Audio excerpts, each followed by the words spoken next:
गुरु वाले देश में आपका बहुत बड़ा स्वागत है।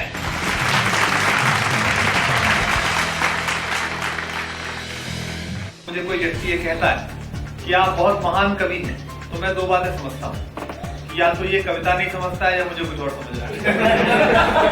कबीर का एक दोहा होने में एक उम्र कम पड़ती है। हिंदी का जो पहला कवि सम्मेलन लाइव हुआ वो कानपुर के अंग्रेज रेजिडेंट की कोठी पर हुआ। भारत में विद्वान होने के लिए जटिल बोलना बहुत आवश्यक है। गुरुदेव रविन्द्रनाथ टैगोर ने कहा कि बैठो पंडित बैठो, इस देश में संस्कृत पढ़े हुए पुरुष और अंग्रेजी पढ़ी हुई स्त्री को अर्धनग्न रहने का अधिकार है। चातुर्वर्ण मया सृष्टि गुण कर्म विभागशः तुलसी जीवन दर्शन है। उनकी एक एक लाइन पर एक एक पीएचडी अवॉइड कर सकते हैं। जब भी कोई व्यक्ति भारत के आत्मबल को बड़ा कर देता है वो स्टार बन जाता है। भाषाएं और माताएं बेटों से बड़ी बनती, शामियानों से, क्लासरूम से, विश्वविद्यालयों से बड़ी नहीं बनती। भाषाएं और माताएं बेटों से बड़ी बनती, क्योंकि सामाजिक मान्यताएं आपको सच बोलने से टिकाती है। सारे भारत में गूंज उठे हर हर बम का मैं यान हूँ, यहाँ का हिंदी लेक्चरर हूँ, और जैसे प्रोफेसर बिजली ने कहा कि आज का सम्मेलन जो है गुरुंजरी लोगों की परंपरागत भूमि पर आयोजित किए गए हैं, तो हम उन लोगों की के परंपरागत उत्तराधिकारियों को धन्यवाद देते हैं। डॉक्टर साहब, डॉक्टर कुमार जी, आपको पता होगा कि यहाँ का ऑस्ट्रेलिया की खास परंपरा है कि हम ये करते हैं, और अब मैं आपका स्वागत भी कर सकता हूँ हमारे देश में, हमारे ऑस्ट्रेलिया में, हमारे गुरु वाले देश में आपका बहुत बड़ा स्वागत है। कितनी अच्छी बात है कि आप इतने दूर से यहाँ पर आए हैं, 7 समुद्र पार कर ही यहाँ पर आए हैं हिंदी कविता सुनाने के लिए, गीत गाने के लिए। हमारी और मेरी माँ बोली हिंदी के लिए इतना समर्पण देखकर बहुत खुशी है। विशेष रूप से इस परिसर में जो ऐसे मेहमान हैं जो हिंदी नहीं समझते हैं या हिंदी नहीं बोलते हैं, उनको देखकर बहुत खुशी है। और हमारे इयान बाबू, भारत में ट्विटर की दुनिया में इयान बाबू के नाम से मशहूर है। सुबह चिड़िया के चहचहाने से पहले उनका ट्वीट चहचहा जाता है। भारत में दिन निकलता है तो इयान बाबू का ट्वीट वहां पहुंच जाता है। और चूंकि ये कविताएं पसंद करते हैं, कई बार मेरी कविताएं भी कोट कर देते हैं, तो इन्हें बहुत सारे लोगों की प्रशंसा और कई भक्तों की गालियां भी खानी पड़ती हैं। तो मैं इनका दुख समझता हूँ। मैं एक व्यावसायिक दौरे पर हूँ, अपने कवि सम्मेलनों के लिए हूँ। आज शाम 6 बजे किसी हॉल में, मैं भूल रहा हूँ किस जगह पर है, में एक 6 बजे शो है, वो करूंगा। कल मैं पार्लियामेंट भी बुलाया गया था, वहां भी गया था, और सेपेक जो साउथ एशियन कंट्रीज है उनका एक फोरम है, उसमें भी बोलने के लिए गया था। आपकी माननीय सांसद हाफ पैनी ने आमंत्रित किया था। और आज इस विश्वविद्यालय की बहुत छोटी सी है लेकिन बहुत महत्वपूर्ण महफिल में, क्योंकि इतनी दूर आप लोग बैठे हैं हिंदी के लिए, तो कविताएं आप रोज सुनते हैं, यूट्यूब पर सुनते हैं, आज शाम को भी सुन सकते हैं। मुझे विशेष रूप से एक विषय आवंटित किया गया है और मुझे कहा गया है कि मैं life of Indian poetry in 21st century through culture, politics and song, इस पर मैं बोलूं। 21st सेंचुरी में अभी केवल 15 वर्ष हुए, और साहित्य की काल गणना के लिए और उसके विषय में सोचने के लिए 15 वर्ष बहुत कम है। 15 वर्ष में बहुत कम होता है। मैं जब किसी मंच से उतरता हूं या जाता हूं और मुझे कोई व्यक्ति ये कहता है कि आप बहुत महान कवि हैं, तो मैं दो बातें समझता हूं, या तो ये कविता नहीं समझता है या मुझे कुछ और समझ रहा है। मुझे इस विषय में कोई भ्रम नहीं है, क्योंकि मैंने 17 साल विश्वविद्यालय पढ़ाया है, और मैंने विश्वविद्यालय पढ़ाते समय अमेरिकन लिटरेचर भी पढ़ा है, इंग्लिश लिटरेचर भी पढ़ा है, उर्दू भी पढ़ी है, जो थोड़ी बहुत बांग्ला भी पढ़ा है, विश्व के अन्य साहित्य को भी पढ़ा है, और मैं रोज कबीर की गली से गुजरा हूं। तो मुझे पता है कि कबीर का एक दोहा होने में एक उम्र कम पड़ती है, और उसके लिए वो फकीरी चाहिए कि चलते हुए इस्लामिक शासन के बीच, बनारस में ब्राह्मणों के वर्चस्ववाद के बीच खड़े होकर एक फकीर दोनों को गालियां दे सके, इस्लाम के खिलाफ भी बोल सके और ब्राह्मणों की जबरदस्ती के खिलाफ भी बोल सके। वो घाट पर खड़ा होकर निर्भीक फकीर ये कह सके, अरे इन दोनों राह न पाई, इन दोनों को ही राह नहीं मिली। हिंदू अपनी करें बड़ाई, गागर छोड़ न दे, पानी छूने नहीं देते। वैश्या के पायंतर सो में, ये देखो हिंदुआई, वैश्या के जाते तो जमीन पे बिठा देती है। मुसलमान के पीर औलिया मुर्गी मुर्गा खाई, क्या शब्द लगाया कबीर ने, पीर। पीर शब्द का ही मतलब दर्द है। पीर कौन? जिसे दर्द अनुभव होता हो वो पीर कहलाता है। और उनके पीर साहब सुबह सुबह मुर्गी को फाड़ देते हैं। तो कबीर कहता है मुसलमान के पीर औलिया मुर्गी मुर्गा खाई, खाला केरी बेटी ब्याह घर में करे सगाई, मौसी अगर शादी कर ली घर में शादी कर रहे। ये कहने की हिम्मत उस 15वीं शताब्दी में तभी आ सकती है जब आपके पास कबीर की फकीरी हो। ये मुझे कोई भ्रम नहीं है कि मैं कोई हिंदी का बहुत महान कवि हूँ, बस मैं जानता हूँ कि मैंने जब हिंदी के बारे में सोचना शुरू किया और जब मैंने एक विज्ञान का विद्यार्थी होने के बाद हिंदी को विषय के रूप में स्वीकार किया, तो उस समय बहुत मुश्किल था कविता के बारे में सोचना, क्योंकि जिस दशक में मैंने कविताएं पढ़नी शुरू की और कविता को ट्रांसफॉर्म करना शुरू किया, उस वक्त तक हमारी हिंदी की कविता अपनी पारंपरिक शैली में थी। वही कुर्ते पजामे थे, वही बीच का एक माइक था। आप में से शायद बहुत कम लोगों को पता होगा या कुछ लोगों को पता होगा, हिंदी का जो पहला कवि सम्मेलन लाइव हुआ वो कानपुर के अंग्रेज रेजिडेंट की कोठी पर हुआ था। एक ब्रिटिश रेजिडेंट, जिस ब्रिटिश ओरिजिन के याद बाबू हैं, इन्हीं के हो सकता है पड़बाबा बाबा ने करा दिया होगा और वही जीन्स आ गई हो इनमें भी। तब हमारे पुराने खानदानी बुलाए गए थे, अब हम बुला लिए गए। तो उनकी पत्नी कविताएं लिखती थी। जो रेजिडेंट की कमिश्नर की जो वाइफ थी वो नॉटिंघम की थी, वो पोइटस थी।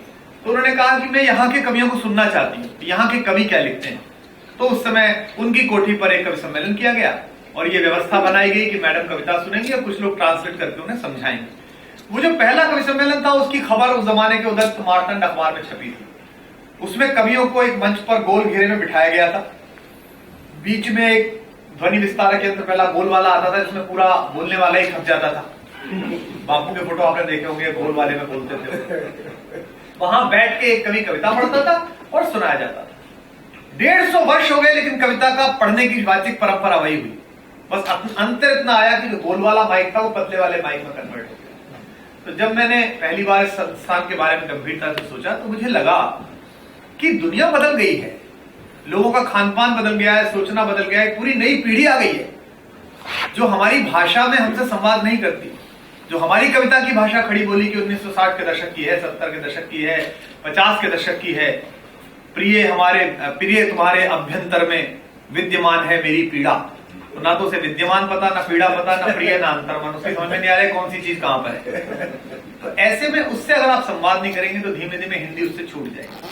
और उस समय में जो यहाँ पर मैं देख रहा हूं कि जो इंजीनियरिंग पढ़ने वाले लड़के लड़कियां हैं, उनको याद हो कि 2000 के दशक में 2001-2002 में कुछ सरल अंग्रेजी गायकों ने हमारे लड़कों के आसपास घूमना शुरू कर दिया, जिनमें एनरिके थे, somebody loves you, somebody miss you every single night, and somebody is me।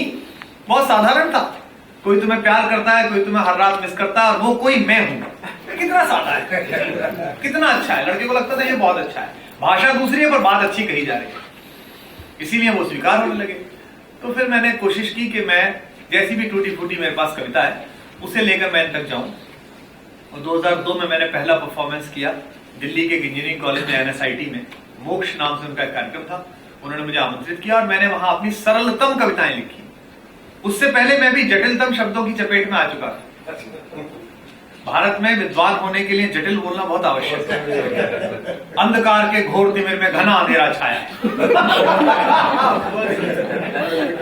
अंधकार के घोर तिमिर में घना अंधेरा छाया है, सूरज निकला भोर हो गई, चलो सवेरा आया।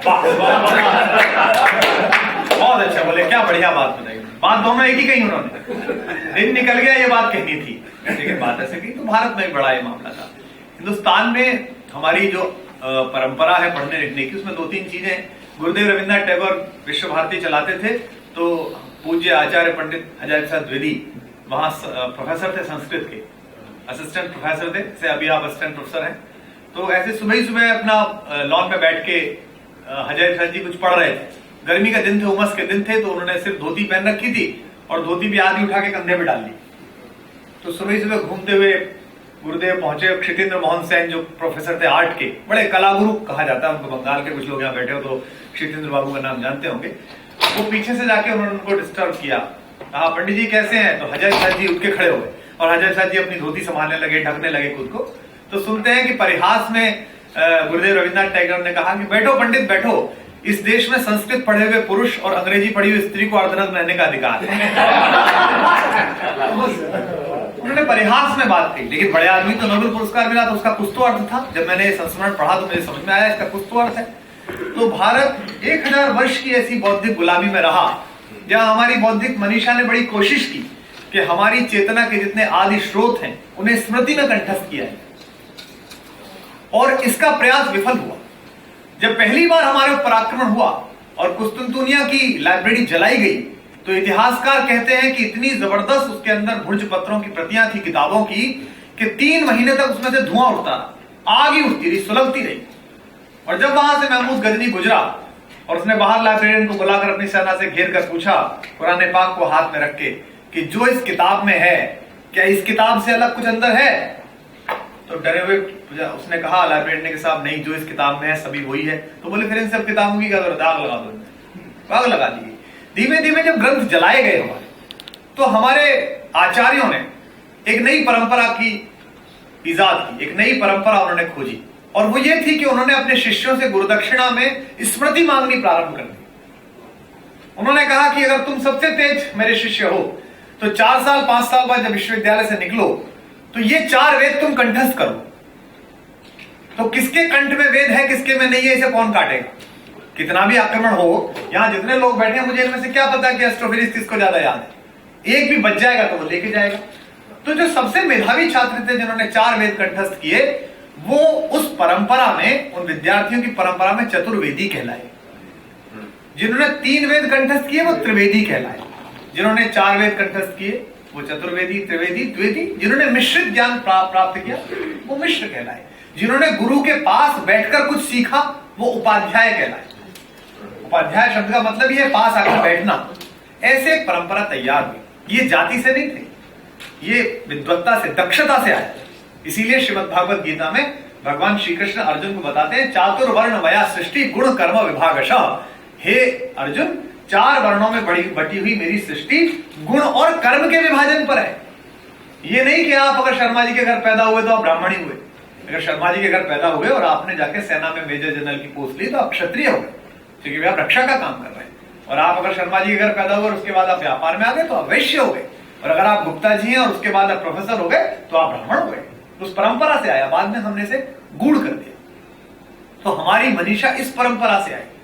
लेकिन 1000 साल में हमारे ऊपर आक्रमण बहुत हुए। शक, हूण, कुषाण, यवन, चंगेज, तुर्क, तातार, डच, मंगोलियन, पुर्तगालीज, ब्रिटिश, इतना जबरदस्त आक्रमण हुआ।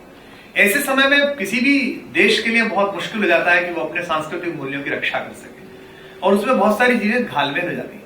इसका एक सदपरिणाम हुआ और एक दुष्परिणाम हुआ। दुष्परिणाम तो ये हुआ कि आज हम जैसे हैं शायद हम वैसा नहीं होना चाहते। हम भारतीय जैसे हैं। मैं कई बार सोचता हूं कि भगवान न करे अगर प्रलय आ जाए और हमारा सारा मनुष्य जाति नष्ट हो जाए और 1000 साल बाद, 5000 साल, 10,000 साल बाद भारत में खुदाई हो, तो हमारे जो पूर्वज का अवशेष निकलेगा, जो हमारी फिल्में निकलेंगी, जो हमारे टीवी प्रोग्राम निकलेंगे, जो हमारी भाषा निकलेगी, उससे हम क्या जज किए रहेंगे कि हम कौन लोग थे, हम क्या बोलते थे। भारतीय विद्यार्थी को मैं कहूं कि तुम एक पृष्ठ लिखो हिंदी में शुद्ध, तो क्या है ये तो संभव नहीं। और मैं उससे कहूं कि एक पृष्ठ अंग्रेजी में शुद्ध लिखोगे, वो भी संभव नहीं है।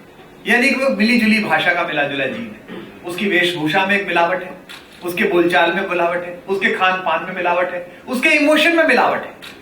वो कभी देवदास होना चाहता है और कभी कलकत्ता पढ़ने जाना चाहता है पारों को छोड़ के।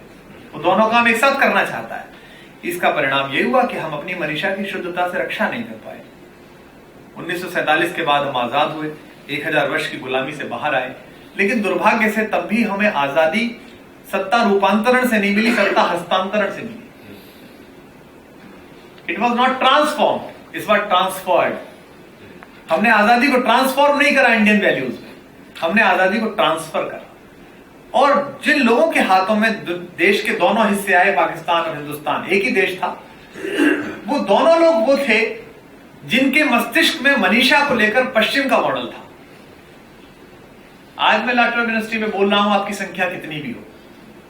मैं स्टैनफोर्ड में भी बोल चुका हूं, गूगल हेडक्वार्टर्स में भी बोल चुका हूं। लेकिन मैं इस बात से सम्मोहित नहीं होता कि मैं दुनिया के किसी ज्ञान के तीर्थ पर बोल रहा हूं, क्योंकि मैं मानता हूं कि ये 200-250 साल पुराने सिविलाइजेशन। मैं अभी कहीं गया था, कौन सा गांव है जो 200 साल पुराना है, कोई मुझे लेकर बेलारेट गया था। बोले साहब ये 150 साल पुराना, 200 साल पुराना गांव है, ये सुरक्षित है। मैंने कहा हमारे लाइफ सुरक्षित है, हर जगह चले जाओ, ऐसे ही वाला जैसा है ये। अब मेरी समस्या ये है कि आप मुझे 200 साल पुराना गांव दिखा रहे हैं और मैं जहां से आया हूं वहां 4800 साल पुरानी द्वारिका के अवशेष आज भी समुद्र में हैं। तो मैंने वहां से निकलते हुए शेर कहा कि नए बाजीगरो शायद तुम्हें इतना नहीं मालूम, नए बाजीगरो शायद तुम्हें इतना नहीं मालूम, मेरा विस्तार कितना है तुम्हारी सोच कितनी है। मैं भारत की ओर से 2 लाइनें कह रहा हूं। नए बाजीगरो शायद तुम्हें इतना नहीं मालूम, मेरा विस्तार कितना है तुम्हारी सोच कितनी है, मेरे पत्ते मेरी शाखें, मेरे फल तोड़ने वालों, मेरी जड़ इस जमीन पर आदमी की उम्र जितनी। जब इस धरती पर पहली बार आदमी चला तरीके से, तब से वो सिविलाइजेशन वहां पर है। लेकिन इस डिप्रेशन ने भारत को एक ऐसे देश के रूप में तब्दील किया जहां बौद्धिकता केवल दूसरे देशों में पाई जाती है, अवधारणा बन गई। और शुरू में जिन लोगों ने देश संभाला वो चूंकि विलायत से पढ़ के आए थे, चूंकि उनकी शिक्षा दीक्षा दूसरे देशों में हुई थी, इसलिए उन्हें मैकियावेली ज्यादा पसंद आए, चाणक्य कम पसंद आए। उन्होंने चाणक्य को इंडियन मैकियावेली कहा, जबकि मैं कहता हूं कि मैकियावेली जो है वहां के चाणक्य। उन्होंने तुलसीदास को भारत का शेक्सपियर कहा। शेक्सपियर के प्रति पूरे सम्मान के बावजूद मैं कह रहा हूं, मैं I am not widely red, I am widely red man.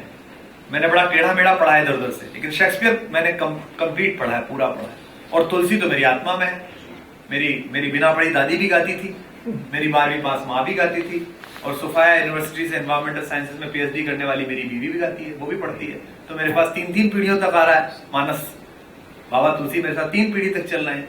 मैं ये मानने को तैयार नहीं हूं कि शेक्सपियर और तुलसी एक है। तुलसी जीवन दर्शन है। उनकी एक लाइन पर एक पीएचडी अवॉइड कर सकते हैं आप। उनकी साइकोसिंथेसिस आप देखिए, उनकी फिलॉसफीज आप देखिए, वो मनुष्य के मनोविज्ञान का बड़ा भाष्य है। कथा छोड़ दीजिए आप, जब वो कोई बात कहते हैं तो उसमें मनोविज्ञान की बड़ी गहरी बात कहते हैं। तो हम उस पूर्व पीठिका से आए हुए लोग हैं, उस मनीषा से आए हुए लोग हैं। इसीलिए आपने देखा होगा भारत के में आज भी जब भी कोई व्यक्ति भारत के आत्मबल को बड़ा कर देता है वो स्टार बन जाता है। पिछले 70 सालों का भारत का सबसे बड़ा स्टार कौन था जो भी विदा हुआ, जिस पर पूरा देश रो रहा था, पूरी दुनिया रो रही थी। यहां बैठे हुए मैंने लड़के लड़कियों को रोते हुए देखा। जो मेरे से फेसबुक पे जुड़े हुए बच्चे हैं, उन्होंने लिखा कि आज मन बड़ा खराब है, खाना नहीं खाया। मैंने पूछा बेटा क्या हो गया? एपीजे अब्दुल कलाम का फ्यूनरल देखा सर, मन नहीं लग रहा है। क्यों? चेहरे में कोई आकर्षण नहीं था, बहुत सुदर्शन नहीं थे, कपड़े भी सामान्य पहनते थे, बाल भी अजीब से थे, हिंदी बोलने नहीं जानते थे, बहुत बड़े कम्युनिकेटर नहीं थे। लेकिन क्यों? उन्होंने 80 के दशक में जब हम सब जगह से लुटे पिटे खड़े थे, तब उन्होंने पर्सनल इंडिजिनियस सिस्टम के हिसाब से मिसाइल बनाकर दुनिया को दिखाया कि अकेले खलीफा तुम नहीं हो, हम भी हिंदुस्तानी है, हमारी बौद्धिकता भी वही है, हमारा मस्तिष्क वही है, हम भी विज्ञान में तुमसे आगे हो सकते हैं। उन्होंने देश के मनोबल को खड़ा कर दिया। यही काम जो व्यक्ति करता है, आपको लगता है कि हाँ ये ठीक है। तो भारत के आत्मगौरव को, हिंदी के आत्मगौरव को दोहराने का एक ही तरीका है कि जो काम यहां यान कर रहे हैं, ऐसे अनेकों अनेक विश्वविद्यालय में करें। और ये कब होगा? एक बहुत महत्वपूर्ण बात कह रहा हूं, आप सब बहुत आदरणीय प्रोफेसर लोग हैं, बड़े अच्छी जगह तक आप पहुंचे हैं। मैं तो सरकार के स्कूल में पढ़ के आया, तो मैं तो ऐसा क्लासरूम भी अब देखता हूं, मैं देख भी नहीं पाता था कभी जहां पढ़ाऊं टाटपट्टी के स्कूल में। लेकिन एक बड़ी बात कह रहा हूं जिसे आप जरूर याद रखें, भाषाएं और माताएं शामियानों से, क्लासरूम से, विश्वविद्यालयों से बड़ी नहीं बनती। भाषाएं और माताएं बेटों से बड़ी बनती। उनके बेटे कितने थे? आज मैं यहां आऊं और आज के 1 साल बाद मेरी मां अगर बाय द वे मेलबोर्न घूमने आए तो उन्हें रिसीव करने 4-5 लोग पहुंच जाएंगे। नलिन जी पहुंच जाएंगे, भार्गव जी पहुंच जाएंगे, आप पहुंच जाएंगे, यहां आ जाएंगे कुमार विश्वास की मां। लेकिन सोच के देखिए कि यहां अगर देश के सबसे बड़े उद्योगपति मुकेश अंबानी जी की मां आए, माननीय प्रधानमंत्री जी की मां यहां पर आए, तो उन्हें लेने बहुत सारे लोग जाएंगे, काफी सारे लोग उनसे मिलना चाहेंगे, क्योंकि उनके बेटे मुझसे भी बड़े हैं, अपने अपने क्षेत्रों में उन्होंने ज्यादा बड़ा काम किया है। भाषाएं और माताएं बेटों से बड़ी बनती है। किस विश्वविद्यालय में हिंदी पढ़ाई जाएगी या नहीं पढ़ाई जाएगी, ये सरकार की नीति और प्रधानमंत्री के दौरे से तय नहीं होगा। अगर हिंदी 4 ऐसे बेटे पैदा कर दे जिन्हें ब्राजीली लड़कियां गा रही हों, जिन्हें चेचेनिया के युवक गुनगुना रहे हों, जिन्हें रशियन बेटे गा रहे हों, तो लैट्रोप जैसी हजारों यूनिवर्सिटी के लिए बाध्यता होगी कि उस कवि को पढ़ा जाए, उसके बारे में जाना जाए। तो आपके बेटे बड़े हो जाएंगे, उनका नाम हो जाएगा। आज अंग्रेजी क्यों पढ़ाई जाती है? ब्रिटिश कॉलोनियल सिस्टम ने पूरी दुनिया पर राज्य किया। पढ़ना ही बड़ा साहब की लैंग्वेज है। ऐसा नहीं है कि किड्स मुझे प्रिय नहीं है, ऐसा नहीं है कि वर्ड्सवर्थ मुझे प्रिय नहीं है, मुझे याद नहीं है, मैं बहुत गुनगुनाता हूं। मैं फैनी ब्राउनी के साथ उसके प्रेम की कथा को शुरू से सुनता रहा हूं और बड़ा प्रभावित रहा हूं कीट से, और लूसी से लेकर डैफोडिल्स तक सबको गाता हूं। लेकिन इतना महत्वपूर्ण ऐसा कुछ नहीं है कि दुनिया के 250 मुल्कों में पढ़ाया जाए, हर विश्वविद्यालय में पढ़ाया जाए, या मेरे निराला के पास इतनी कमजोरी है कि वो ना पढ़ाई जाए, या मेरे कबीर के पास इतनी कमजोरी है कि ना पढ़ाई जाए। लेकिन भाषाएं और माताएं तो बेटों से बड़ी बनती है। तो मेरा जो विषय है लाइफ इंडियन पोइट्री, भारतीय कविता, और विशेष रूप से पिछली शताब्दी की भारतीय कविता ने भारतीय राजनीति के उतार चढ़ाव के साथ सफर किया। हम जब 20वीं शताब्दी के शुरुआत में जब हमने प्रवेश किया, तब ये उम्मीद जागनी शुरू हो गई थी। 1857 के स्वातंत्र आंदोलन के विफल हो जाने के बाद लगभग 30-40 वर्ष तक उम्मीदें धूमिल रही, और उस समय के सारे योद्धा फिर समाज सुधार में लग गए। इसीलिए जो इतिहास के विद्यार्थियों ने याद होगा कि राजा राममोहन राय से लेकर और तमाम उस तरह के आंदोलन जो हुए, वो सारे आंदोलन समाज सुधार की तरफ हुए, जिनमें विधवा विवाह किया जाए, स्त्री शिक्षा कराई जाए, जाति पाति के खिलाफ आंदोलन किया जाए, धर्म सुधार का आंदोलन किया जाए। राजा रवि वर्मा ने दक्षिण में चित्र बनाए और भगवान को पहली बार मंदिर से बाहर निकालकर लोगों के घरों तक पहुंचाया। बड़ा अद्भुत काम किया उन्होंने, राजा रवि वर्मा ने। ऐसे बहुत सारे सुधारकों ने काम किए, कला में, साहित्य में, संगीत में। लेकिन 21वीं शताब्दी की शुरुआत आते आते लगने लगा कि आजादी मिल सकती है, सदियों की दास्ता का अंत हो सकता है। और जब ये पुकार आई तो कवियों ने उसमें साथ दिया, कलाकारों ने उसमें साथ दिया, लोगों ने उस तरह की कविताएं लिखी। भारतेंदु बाबू हरिश्चंद्र ने कविता लिखी, अंग्रेज राज सुख साज सजई सब भारी। अंग्रेजों का राज तो बहुत अच्छा है, सब ठीक है, अनुशासन रहता है। बुजुर्ग कहते भी थे, आपके बुजुर्ग भी कहते थे, इससे तो अंग्रेजी ठीक थे। जब हमारे यहाँ घोटाला निकलता तो कहते वो भी ठीक थे। अंग्रेज राज सुख साज सजई सब भारी, पे वन धन विदेश चली जाए यही अति ख्वारी। सारा धन विदेश चला जाता है, यही बुरी बात थी। भारतेंदु आज होते तो सोचते कि आज तो अपने ही दे आते हैं, अंग्रेज लेके भी नहीं जाता, उस आई बॉल आगे पीछे घुमाते हैं कैमरे के आगे, स्विस बैंक में जमा हो जाता है। उनको और ज्यादा प्रसन्नता होती है और दुख होता। तो उस समय कविताएं उस तरह की लिखी गई। बालकृष्ण शर्मा नवीन ने कविताएं लिखी। हमारे जितने उस प्रकार के कवि थे, उन सब ने आजादी के आंदोलन में कविता लिखी। आजादी के आंदोलन में हिंदी कवियों की क्या भूमिका है, ये एक बड़ा विषय है और आप सब उसे जानते हैं। चाहे वो झंडा गीत हो, श्यामलाल पार्षद ने लिखा, झंडा ऊंचा रहे हमारा विजय विश्व तिरंगा प्यारा, चाहे उस जमाने में बिस्मिल वगैरह सबने जो कविताएं गजलें गुनगुनाई, हम अभी से क्या बताएं क्या हमारे दिल में है, वक्त आने पर बता देंगे तुझे आसमां, सरफरोशी की तमन्ना, तमाम तरह की कविताएं लिखी गई और काफी लोकप्रिय रही। आजादी के बाद एक खुशनुमा माहौल आया और हम लगभग 15-16 वर्ष एक बड़े अच्छे खूबसूरत माहौल में रहे। नेहरू जी बहुत सुदर्शन लगते थे, सफेद अचकन पर वो लाल गुलाब लगाते थे, इंटरनेशनली वो बहुत एक्टिव थे। और उस जमाने में 3 दोस्त बड़े मशहूर थे, नेहरू, नासिर, टिटो। नासिर साहब और टिटो और नेहरू जी तीनों बड़े पॉपुलर लीडर्स थे। उन्होंने एक पंचशील की एक नई धारा बनाई और एक निरपेक्ष आंदोलन की भूमिकाएं शुरुआती रखी। लगने लगा नेहरू जी का करिश्मा चाइना वार के बाद टूटा। चाइना वार तक नेहरू जी का करिश्मा नहीं माना जा रहा, लेकिन यहाँ कुछ पुराने लोग बैठे हैं जो बहुत जिनकी आयु 60 हो चुकी है या जिन्होंने वो शुरुआती दौर का थोड़ा जिन्हें याद होगा। कवि नहीं कह रहा था, लेकिन लोक कवि कह रहा था। मैंने जब पीएचडी की लोकगीतों पर, तो मुझे बड़ा आश्चर्य हुआ। मेरी डॉक्टरेट लोकगीतों पर है। 2000 में उसको यूनिवर्सिटी ग्रांट कमीशन ने अवार्ड किया उस रिसर्च को। तो उसमें मैंने पढ़ा कि 1947 में आजादी आई और करिश्मा टूटा 67 में जाकर। लेकिन सन 62 में फिल्म आई काली टोपी लाल रुमाल और उसके गाने पर पैरोडी लोक गीतकार ने लिखी। काली टोपी लाल रुमाल में एक गीत था, इस सिर पर टोपी लाल हाथ में रेशम का रुमाल, बड़ा मशहूर गीत था। लोक गीतकार ने उसकी पैरोडी लिखी, इस नेहरू ने हमारे देश की घड़ियों बिगाड़ी चाल देखियो के होगा। यानी कि जो हिम्मत लोक गीतकार कर रहा था वो कवि नहीं कर रहा है, क्योंकि सामाजिक मान्यताएं आपको सच बोलने से डिगाती हैं।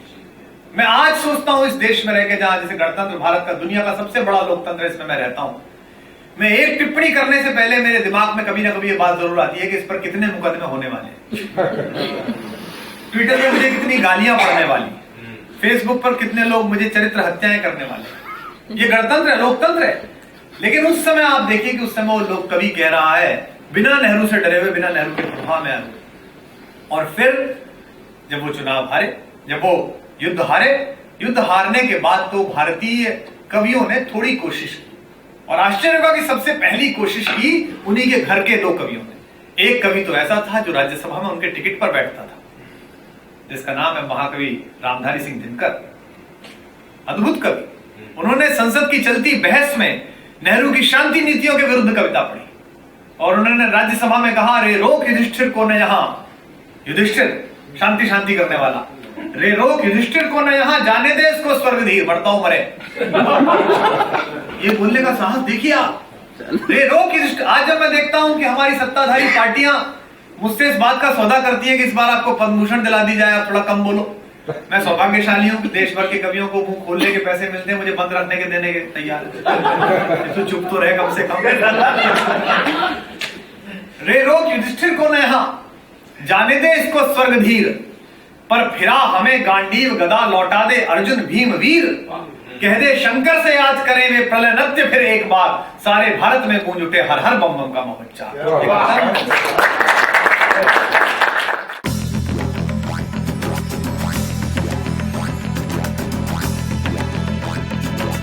हमारे कंगरू वाले देश में आपका बहुत बड़ा स्वागत है।